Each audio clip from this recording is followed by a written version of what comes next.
Konrad Mizzi rreżenja minn Ministru tat-Turiżmu fis-26 ta' Novembru, ġimagħtejn wara, u ingħata kuntratt ta' konsulenza mal-Awtorità tat-Turiżmu. Skont il-kuntratt ippubblikat fil-midja lokali, Konrad Mizzi kellu jdaħħal aktar mid-doppju ta' kemm taqla familja medja f'pajjiżna.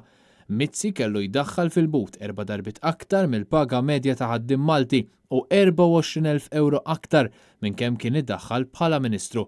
Dan huwa l-kuntratt favolus li firma f'Diċembru li għadda l-eks Ministru Laburista biex jagħti servizzi ta' konsulenza lill-MTA, kuntratt li qatt ma kien pubbliku li l-Gvern Laburista żammu moħħbi. Waqt avveniment li għalih kienet mistiedna il-medja, il-Ministru tat-Turiżmu Giulia Farrugia Portelli insistiet li minflok taqbad u tieħu azzjoni hi kienet se tieħu parir legali. Farrugia Portelli qalet li ma kienitx taf li Mizzi kellu dan il-kuntratt li jaqa' taħt il-Ministeru tagħha.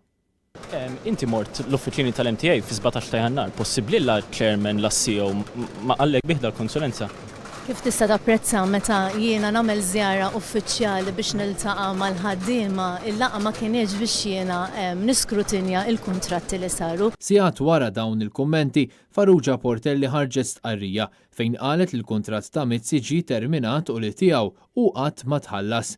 Il-Ministru tal-Ekonomija Silvio Xkembri min-naħa tiegħu ħares lejn il-mistoqsijiet dwar dan is-suġġett bħala logħba li ma jridx jilgħab. M'għandix għalfejn nagħti l-opinjoni tiegħi f'dak is-sens, naħseb jiena il-Ministru responsabbli mhux kwestjoni taqbel ma taqbilx. Mela ara jekk ħammorru fuq kull deċiżjoni jekk ħaġ gost jew le hawnhekk m'għedinx naraw xi logħba partit hekk tufux gost jew le. Intant, fi stqarrija maħruġa t-tnejn il-Partit Nazzjonalista qal li l-maġġoranza assoluta tal-poplu Malti jistenna li l-ewwel ħaġa li għandu jagħmel il-Prim Ministru Robert Abela ili jittermina l-kuntratt oxxen li ngħata l-eks Ministru tal-Panama Papers Konrad Mizzi.